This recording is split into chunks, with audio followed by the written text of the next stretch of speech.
Alright, what's going on, guys? So today I'm going to be showing you how to do the Pythagorean theorem.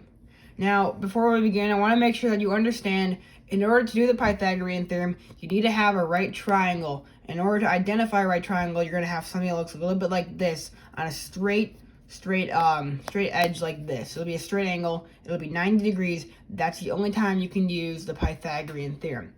Now, the Pythagorean theorem basically states that a squared plus b squared equals c squared.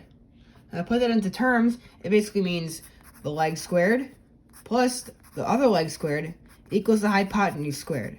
Now, if you're unfamiliar with these terms, the legs are these two sides. They are attached to the 90-degree angle. They're always attached, and they're usually shorter than the hypotenuse, which is this side. It is not attached to the 90-degree angle. It's usually farther away, and it's most of the time slanting.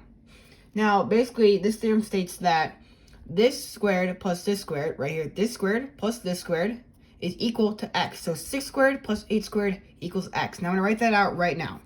So 6 squared plus 8 squared, put in parentheses, equals x squared.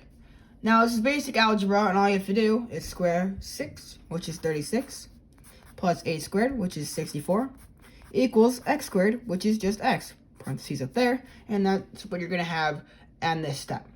Now 36 plus 64, simple math, equals 100. You just don't have x squared up here.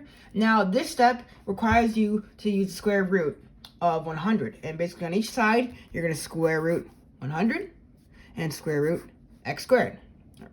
Now these are going to cancel out. And you're going to have left over here, the square root of 100 is 10. So x equals 10. And if you need any more help, well, you can look up some more videos on how to do with the leg, or maybe post some other videos. But that is a simple way of how you're going to be doing the Pythagorean theorem in your math classes.